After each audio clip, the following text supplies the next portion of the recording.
Pernah tak anda terfikir macam mana sebuah hub perdagangan yang kecil di Asia Tenggara boleh berkembang sangat pesat sampai ia memaksa rombakan pengurusan berskala global? Ya, hari ini dalam penerangan ringkas kita akan kupas kisah epik Negeri-Negeri Selat atau NNS. Kita akan tengok macam mana urus tadbir wilayah ni berubah 180 darjah dari dikawal oleh sebuah syarikat gergasi hinggalah ke campur tangan langsung dari London. Memang menarik gila. Okey, jom kita terus selami topik ni.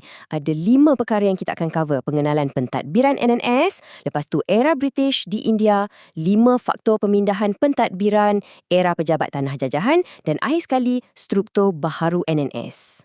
Bahagian pertama, pengenalan pentadbiran NNS, status quo. Kalau kita tengok garis masa ni, ia sebenarnya ibarat satu evolusi yang agak drastik. Bermula dari tahun 1826 hingga 1857, NNS diuruskan oleh entiti korporat iaitu Syarikat Hindia Timur Inggeris atau singkatannya SHTI. Kemudian bermula 1858 hingga 1867, pengurusan ni beralih ke pejabat serantau yang dipanggil Pejabat India. Dan akhirnya bermula 1867 sampailah ke 1946, kawalan ni berpindah secara terus ke pejabat tanah jajahan di London. Bayangkan, 3 era berbeza dengan 3 gaya pengurusan yang langsung tak sama. Kita masuk ke bahagian kedua, era British di India, menguruskan cawangan syarikat. Waktu tu, pentadbiran diorang ni sangat bergantung pada hierarki yang ketat tau. Kuasa tu betul-betul datang dari atas ke bawah. Di tahap paling atas, kita ada Governor General HSTI dan dia ni duduk jauh dekat India sana. Jadi, arahan dari India ni akan diturunkan kepada Gubernur Negeri-Negeri Selat dan barulah dipecahkan lagi ke peringkat bawahan, iaitu Residen Konsular dekat Pulau Pinang, Melaka dan Singapura. Pendek kata, ini sistem berpusat yang sangat tegar. Jadi secara praktikalnya, NS ni memang diketuai oleh seorang governor dengan bantuan residen konsular itulah. Tapi benda yang paling mengubah landscape berlaku pada tahun 1832. Masa ni pusat pentadbiran NS dipindahkan dari Pulau Pinang ke Singapura. Kenapa tiba-tiba nak pindah pula kan? Sebabnya Singapura masa tu tengah alami ledakan ekonomi yang sangat luar biasa. Kedudukan dia jauh lebih strategik untuk perdagangan serantau. Orang kata di mana ada gula, di situlah semut. Syarikat nampak kat mana duit tengah mengalir laju. Tapi macam biasalah, syarikat gergasi macam mana pun mesti ada tempoh luput dia. Pada tahun 1858, Syarikat Hindia Timur Inggeris akhirnya dibubarkan. Ini penstrukturan semula berskala besar ni. Bila SHTI bubar, sebuah jabatan baharu yang dikenali sebagai Pejabat India terus ambil alih. Jabatan ni ditugaskan untuk kawal seluruh pentadbiran British kat rantau ni. Tapi, adakah pertukaran ni berjalan lancar? Tak, perjalanannya agak berliku. Hakikatnya, pejabat India ni teruk. Diorang memang tak mampu nak mentadbir negeri-negeri Selat dengan baik langsung. Punca utamanya, masa tu tengah berlaku pemberontakan berskala besar dekat India. Jadi, pejabat India ni dah terlampau sibuk uruskan krisis kat tempat diorang sendiri. Sampailah diorang terlepas pandang soal keselamatan dan nasib ekonomi pedagang kat NNS. NNS betul-betul rasa dianaktirikan. Seterusnya, bahagian ketiga, 5 faktor pemindahan pentadbiran. Perubahan. Keadaan masa tu makin lama makin tegang. Bayangkan terdapat 5 kegagalan kritikal oleh pejabat India yang buatkan penduduk tempatan naik angin.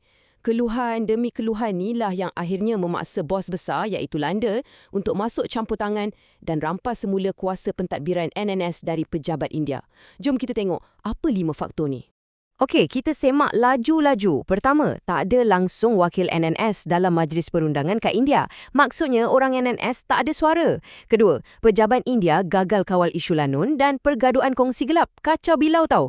Ketiga, pejabat India nak paksa orang guna mata wang rupi padahal para pedagang dah sedia selesa guna dolar Sepanyol.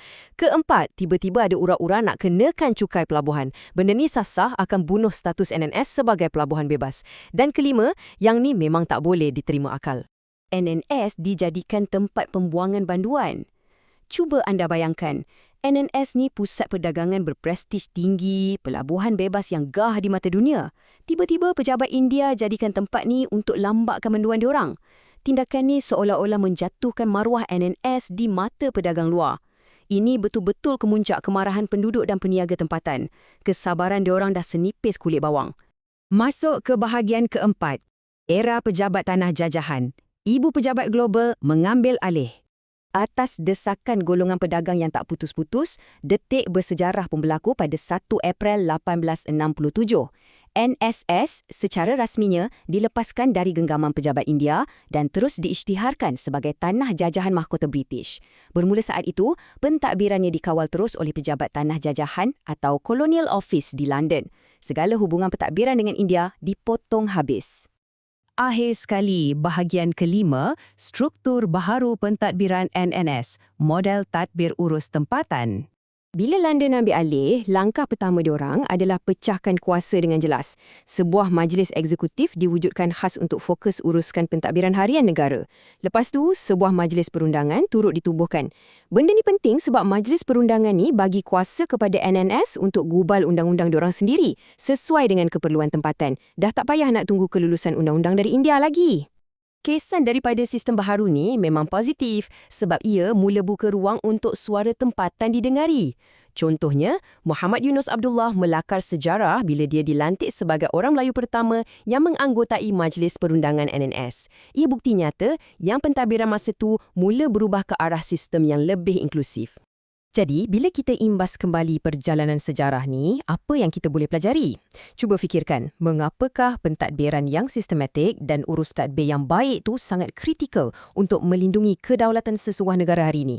Sejarah NNS membuktikan kalau berlakunya salah urus tadbir, pengabaian ekonomi dan kehilangan kuasa menggubal undang-undang, sebuah wilayah yang berpotensi besar pun boleh runtuh dengan mudah. Institusi yang kukuh adalah perisai utama negara. Okey, itu saja penerangan ringkas kita kali ini. Harapnya ia beri perspektif baharu untuk anda. Teruslah membaca dan jadikan sejarah sebagai panduan kita. Jumpa lagi.